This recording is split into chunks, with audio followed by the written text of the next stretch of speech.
Le podcast Athlète Entrepreneur, animé par Amélie Delebel, vous relate les différents parcours inspirants d'anciens sportifs ou sportifs actuels de haut niveau de différentes disciplines qui se sont tournés par la suite ou sont actuellement dans le milieu entrepreneurial. Des entrevues et reportages qui seront vous motiver à atteindre votre plein potentiel.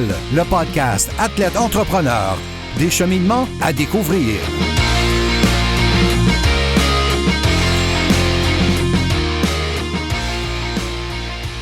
Bonjour à tous, ici votre hôtesse Amélie Delebel et je suis très heureuse de vous accueillir sur mon podcast Athlète Entrepreneur pour cet épisode 092 sur créer un environnement de bien-être et de performance avec Jean-Paul Richard. Athlète Entrepreneur est un podcast qui a pour but de motiver les athlètes ou anciens athlètes qui souhaitent se lancer en affaires.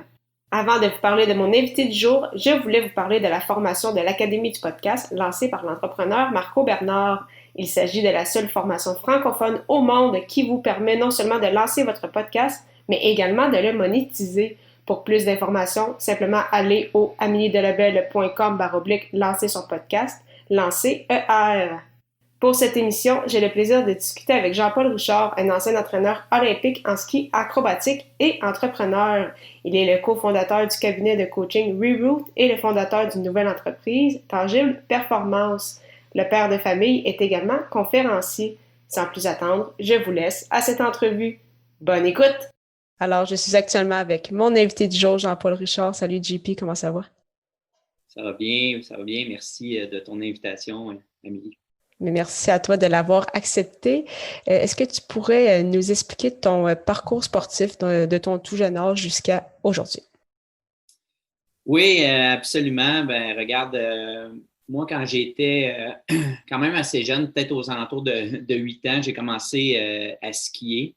Puis rapidement, c'est devenu ma passion et j'ai skié pendant quelques années. Puis après quelques années, je voulais vraiment quelque chose d'un petit peu plus compétitif. Donc, je suis devenu un skieur acrobatique, skieur de boss. Puis mon premier club, dans le fond, a été au Chanteclair, dans les Laurentides. Et j'ai fait de la compétition, puis j'ai gravi un peu les échelons jusqu'au niveau national. Et c'est une blessure qui m'a fait vraiment arrêter de skier ou de skier au niveau compétitif. Mais ma passion était tellement grande que j'ai pris un an. J'avais à peu près 19 ans dans ce temps-là. J'ai pris un an de repos pour me rétablir de ma blessure. Mais ma passion était tellement grande que un an après, j'ai décidé de fonder un club de ski acrobatique, mais dans la Nodière, parce qu'il y avait aucun club dans la Nodière. Il y avait plusieurs clubs dans les Laurentides. Puis, à l'âge de 19 ans, j'ai fondé mon club avec l'aide d'une autre personne qui était de Val-Saint-Côme. Donc, j'ai fondé le club à Val-Saint-Côme. Puis là, c'est là que mes années de coaching ont vraiment commencé. Puis en même temps, j'ai fait mes études aussi en kinésiologie en même temps. Donc, ça m'a permis vraiment d'étudier tout ce qui était au niveau de la performance, ce qui était au niveau du corps humain, puis après ça, de le mettre en pratique rapidement avec mes athlètes de club. Donc, c'est comme ça vraiment que j'ai débuté ma carrière de coaching, je peux dire, parce qu'à ce temps, pendant ce temps-là, je ne croyais pas que c'était une carrière qui allait s'installer comme ça. Mais j'ai resté très impliqué au club de Val-Saint-Côme. J'ai été président, entraîneur-chef. Je me souviens, on a commencé le club avec seulement 6 athlètes, des jeunes athlètes.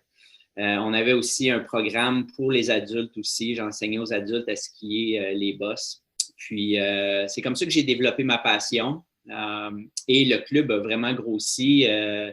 Et on a atteint quand même un bon nombre d'athlètes, puis les programmes allaient bien. Après quelques années, j'ai décidé de prendre une opportunité avec l'équipe du Québec. Et il avait ouvert un poste à temps plein à l'équipe du Québec. C'était le premier poste à temps plein pour un entraîneur de ski acrobatique. J'ai appliqué sur ce poste-là et je l'ai eu. Et c'est là vraiment que j'ai commencé à aller un peu plus dans le compétitif, plus au niveau national. Et ça a été une école d'apprentissage incroyable. Je terminais mes études universitaires et là, j'étais vraiment dans un milieu quand même assez compétitif parce que les Québécois étaient déjà très forts au niveau du ski de boss. Et là, je me suis retrouvé vraiment à développer tous les programmes de l'équipe du Québec, de rendre un sport qui était beaucoup plus, bien sûr, automne-hiver, mais là, avec mon poste à temps plein, j'ai rendu le programme d'entraînement à l'année longue, dans le fond.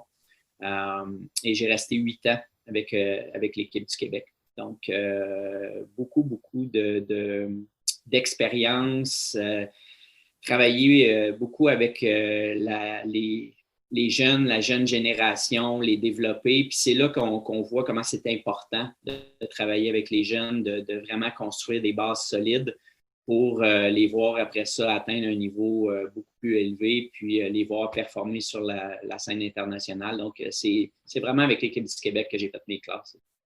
Puis, cette opportunité-là t'a donné la chance, c'est ça, de monter même à un autre niveau. Donc, en 2010, donc aux Jeux olympiques de Vancouver, tu étais l'entraîneur de l'équipe de Suède avant de revenir avec l'équipe canadienne en 2014 à Sochi avec, entre autres, les sœurs Dufour-Lapointe. Donc, est-ce que tu pourrais nous expliquer un peu, c'est ça, ces deux expériences-là, comment tu les as vécues? Oui, ça a été encore une fois des expériences extrêmement enrichissante, si je peux dire. J'étais avec l'équipe du Québec, justement, dans un camp d'entraînement en Argentine qui se trouve dans la ville d'Ushuaia, qui est vraiment la ville la plus au sud au monde. La qualité de la neige là-bas est vraiment de très, très, très bonne qualité. Quand je suis arrivé à ce camp-là, j'étais avec vraiment plusieurs jeunes athlètes très talentueux. Je me souviens, là, on avait une équipe un petit peu plus performante, donc un petit peu plus avec de l'expérience, mais on avait aussi des équipes de développement. Et dans ces équipes de développement-là, on avait justement Michael Kingsbury, on avait Justine aussi qui était avec nous, on avait vraiment déjà des jeunes prospects très, très, très solides. Puis quand je suis arrivé en Argentine, il y avait déjà des équipes internationales qui étaient là. Donc, il y avait la France qui était là, il y avait la Suède, bien sûr, qui était là. Puis, on s'est côtoyés pendant à peu près 3 semaines là-bas. Et c'est là qu'ils ont vu mon travail. Et de retour de l'Argentine, j'ai eu une communication de la part de la Suède. Puis, ils me proposaient pour aller avec eux pour les accompagner en direction vers Vancouver. Donc, ça, c'était en 2008. Donc, j'ai accepté vraiment le poste de la Suède parce que j'avais le désir vraiment d'atteindre le niveau Coupe du Monde. Et j'ai vraiment pris soin de bien préparer ma transition. Donc, j'avais des entraîneurs qui étaient très, très, très expérimentés. Puis, je savais qu'ils allaient être en mesure de vraiment faire cette transition-là vraiment de belle façon, mais j'ai voulu vraiment rester puis créer vraiment que mon départ là, ne cause pas trop de problèmes. Donc, on est en mesure vraiment de collaborer comme ça puis de soutenir. Puis, la transition s'est faite vraiment bien. Et moi, quand je suis arrivé en Suède, ça a été, au début, ça a été un choc. Parce que si on y pense vraiment, ça faisait 8 ans que j'étais au Québec dans mon programme. Disons, j'étais quand même assez très bien installé, si je peux dire, assez confortable aussi. Comme je vous avais dit, on avait vraiment d'excellents athlètes, un bon programme, des bons entraîneurs. Et là, décider de prendre ce risque-là, arriver là-bas en Suède, dans un pays où il y avait beaucoup moins de contacts ou de soutien. Et là, ben, j'ai arrivé là, puis j'ai perdu vraiment beaucoup de mon réseau qui supportait tout ça. Mais ça a été vraiment une expérience incroyable parce que refaire un réseau t'oblige vraiment à être créatif et à prioriser certaines choses importantes. Puis il restait juste 2 ans à la préparation avant les Jeux de Vancouver. Et je me suis entouré vraiment rapidement avec des bonnes personnes en Suède. Bien sûr, les Suédois ont un système sportif bien élaboré. J'ai eu beaucoup de soutien du comité olympique suédois là-bas. Préparation physique, c'était vraiment incroyable. Les installations étaient vraiment bien aussi. Où est-ce qu'il y avait un peu plus de difficultés, mais c'était plus au niveau de la préparation mentale, un peu plus de tout ce qui est le soutien intégré autour de l'équipe. Et c'est là où est-ce que j'ai utilisé mes contacts au Canada pour être en mesure de me créer mon équipe alentour des athlètes. Et ça a quand même très, très bien fonctionné. La première année, ben, les attentes, je les avais mis vraiment très réalistes. Mais je le savais qu'avec le talent que j'avais sur l'équipe, ben, qu'on était capable de faire des belles choses pendant l'année olympique. Puis, tranquillement, ben, j'ai amené les Suédois à vraiment à s'entraîner d'une façon différente. Eux étaient beaucoup plus axés sur la technique, puis s'entraîner très, très, très spécifiquement. Donc, aller où est-ce qu'il y a des pistes de bosse, puis s'entraîner dans la bosse pour s'améliorer. Mais j'ai vraiment changé cette mentalité-là. J'ai beaucoup axé sur le physique, j'ai beaucoup axé sur les différents petites étapes et progressions à faire pour vraiment améliorer encore une fois la base que j'avais tellement développée avec les jeunes skieurs au Québec. Au début, ils trouvaient ça pas facile. Je me souviens, on utilise beaucoup la trampoline, puis on utilise beaucoup les rampes d'eau, donc des sauts qu'on atterrit dans l'eau pour se pratiquer. Habituellement, les Suédois faisaient peut-être 1 semaine de trampoline, puis faisaient peut-être une dizaine de jours. Ben, j'ai monté d'une dizaine de jours, on a passé à 70 jours sur la rampe d'eau. Donc, ils ont complètement trouvé ça déstabilisant au début. Et on a passé notre été juste avant les Jeux olympiques de Vancouver sur la rampe d'eau, dans le gym, sur les trampolines pour vraiment améliorer tous les petits aspects. Travailler aussi avec la préparation mentale et c'est vraiment comme ça que j'ai construit un peu le programme de l'équipe et ça nous a permis vraiment en peu de temps de s'améliorer et de consolider beaucoup les bases qu'il y avait déjà. Puis étant donné que physiquement, génétiquement, ils sont très ils ont une bonne génétique, disons, les Suédois, et ça a permis vraiment de s'adapter quand même assez rapidement. Puis, lors de la première Coupe du monde de l'année olympique, on était en mesure de faire vraiment de très, très bons résultats. À notre surprise aussi, il faut l'admettre de notre côté. Puis, comparativement, c'est ça, aux Jeux olympiques avec l'équipe suédoise en 2010, comment ça s'est passé avec l'équipe canadienne à Sochi en 2014 avec, on le sait, le doublé canadien en bosse féminin? Oui. Je vais juste revenir sur ce qui s'est passé avec les Suédois.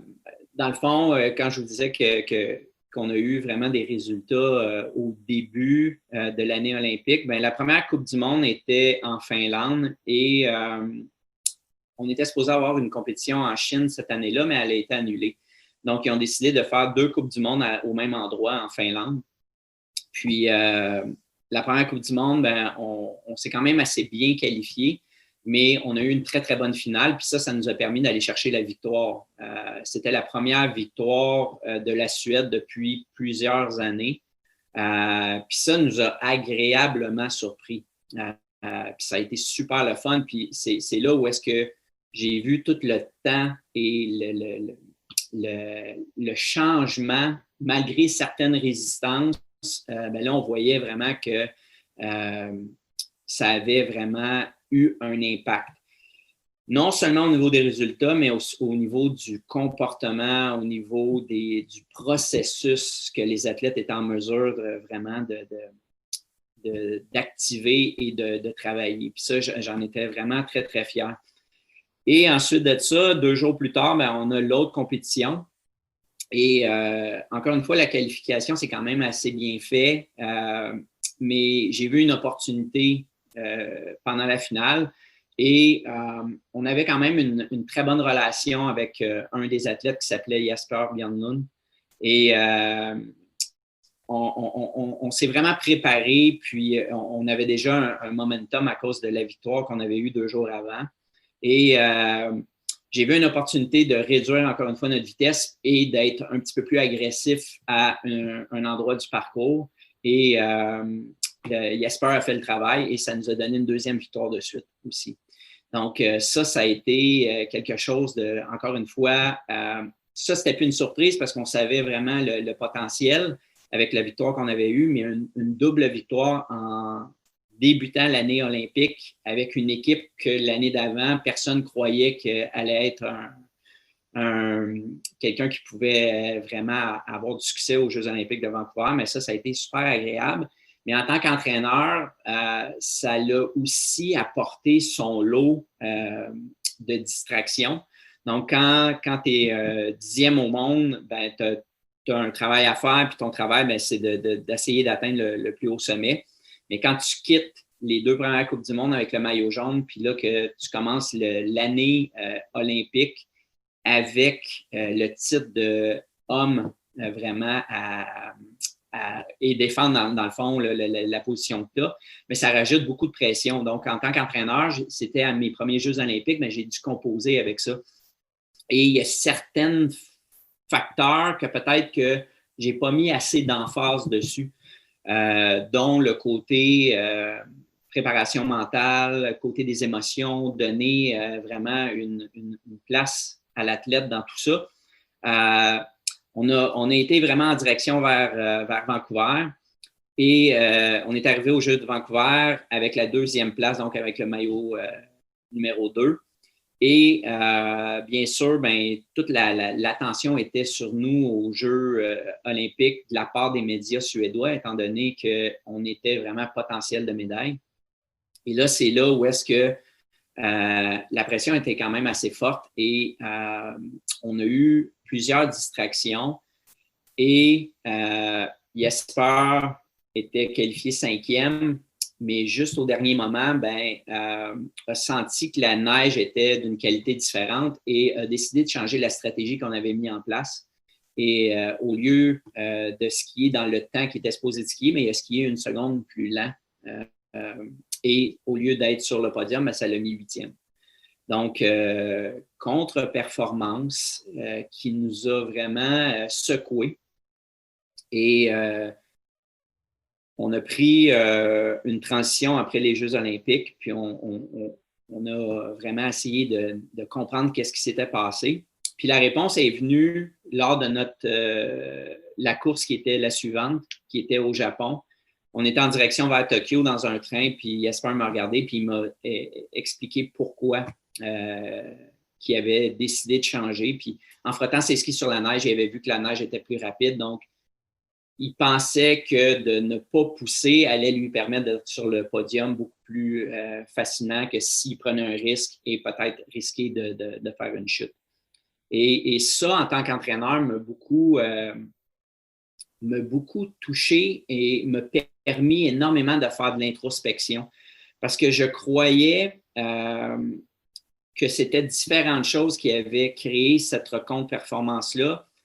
Avec la franchise de Jesper, ben moi, j'ai été en mesure de faire une introspection en tant qu'entraîneur aussi et j'ai vu où je n'avais pas été en mesure de soutenir Jesper dans son expérience olympique.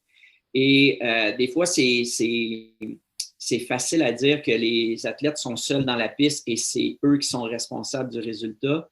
Mais moi, je crois que tout le monde est responsable et tout le monde doit soutenir le résultat.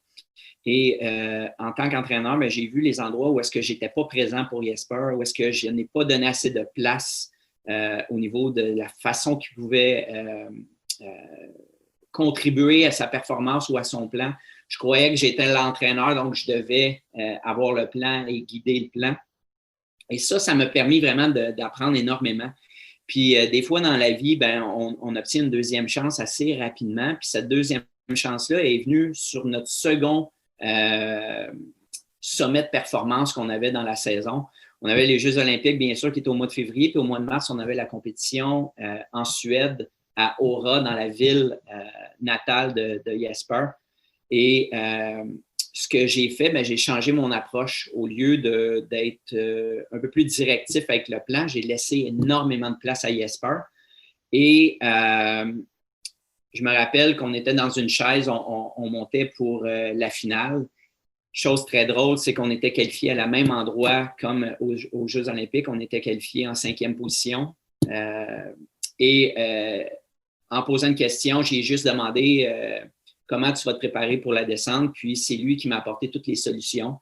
Je me rappelle, j'ai dit à peu près 4 mots durant cette remontée de la chaise-là. Et c'est là que j'ai découvert en tant qu'entraîneur l'importance de créer l'environnement pour l'athlète, pour lui donner beaucoup d'autonomie, pour lui permettre de vraiment s'impliquer et d'apporter vraiment ses propres solutions. Et en tant qu'entraîneur, ça m'a permis vraiment d'ouvrir une perspective vraiment incroyable. Et cette perspective-là, je l'ai maintenue tout au long qu'on a terminé la saison. Puis ça nous a permis de vraiment avoir des bons résultats, mais pas au niveau résultat, mais au niveau du processus, des bons entraînements, vraiment de l'action très, très, très fonctionnelle, si je pourrais dire. Et ça m'a tout le temps resté en tête et j'ai décidé de rester une autre année avec la Suède pour développer un peu plus leur programme, surtout au niveau du développement. Et c'est là où est-ce que j'ai reçu un appel du Canada me demandant de revenir au Canada pour entraîner l'équipe féminine en direction vers Sochi. Et j'ai accepté l'offre avec vraiment ce que j'avais découvert au niveau de créer un environnement, donner beaucoup d'autonomie aux athlètes. Et quand je suis arrivé au Canada, c'est exactement ce que j'ai fait avec l'équipe canadienne. Quand je suis arrivé avec l'équipe canadienne, je connaissais déjà très bien l'entraîneur avec qui j'étais. Et au lieu de décider de créer une structure un peu plus normale en disant, OK, il va y avoir un entraîneur-chef puis il va y avoir un assistant-entraîneur, mais on a décidé d'être des co-entraîneurs, vraiment d'être sur le même niveau. Et au début, on cherchait un petit peu, puis à un moment donné, on s'est mis vraiment dans nos forces. Et chacun a travaillé vraiment dans nos forces. Puis ça nous a apporté beaucoup d'énergie. Et ensuite de ça, moi, c'était très, très, très important de développer cet environnement de bien-être et de performance-là pour les athlètes.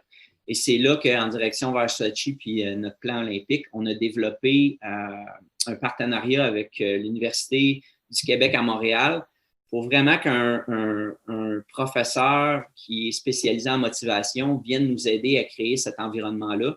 Et c'est là où est-ce qu'on est devenus des entraîneurs, mais surtout des entraîneurs qui créent un environnement pour que les athlètes puissent trouver leur propre autonomie, qui se sentent compétents.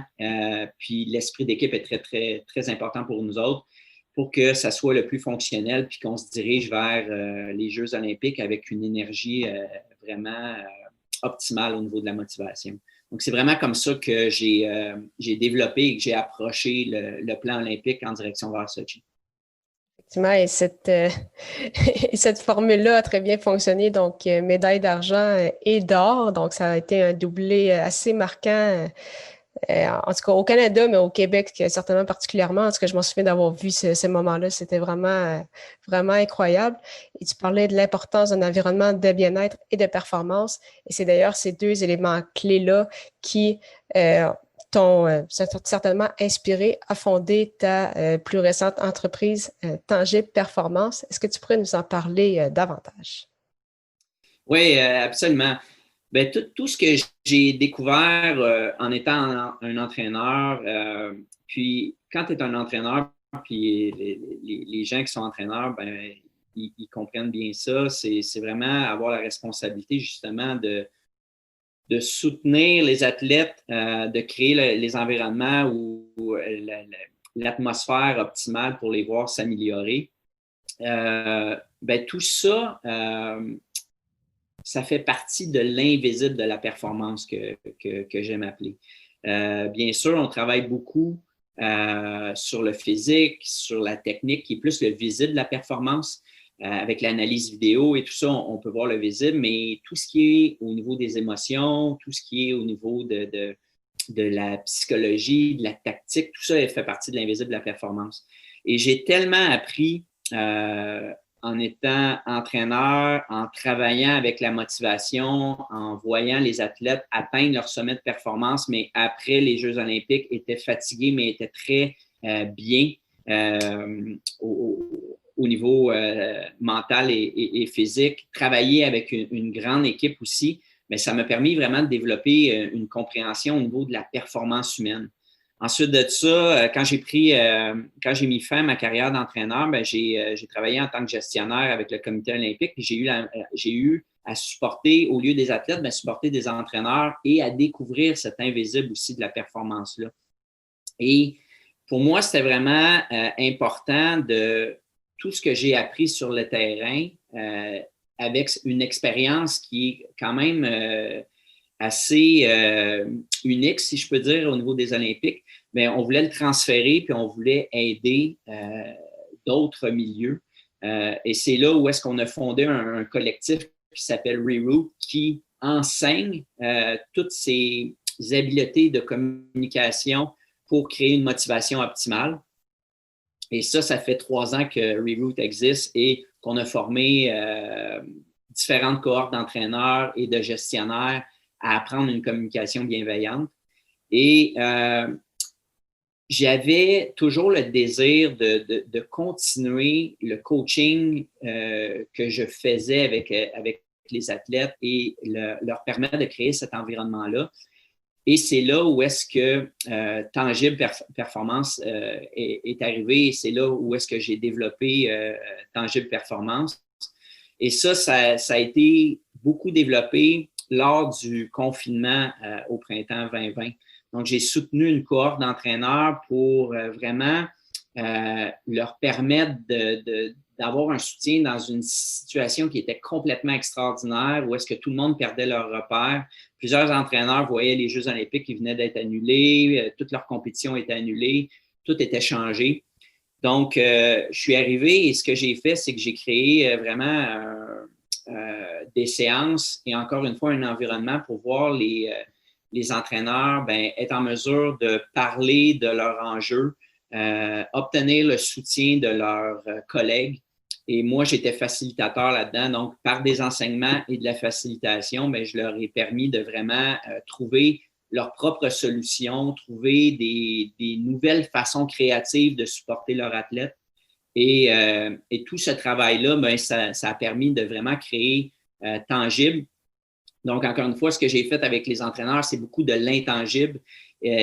Mais tout ce travail-là, plus on en parle, plus on en discute, on peut rendre ça tangible et c'est ce que Tangible Performance fait maintenant. Donc, par du coaching intégral, plus du coaching vraiment professionnel, j'accompagne les individus à trouver vraiment leur solution avec beaucoup de questions et en créant un safe space, comme que j'aime appeler, mais beaucoup aussi de faciliter le leadership par différents apprentissages au niveau surtout du leadership de soi. Donc, prendre conscience de ses émotions, prendre conscience de où on en est dans tout ce changement-là et comment on va agir en tant que leader ou en tant qu'entraîneur.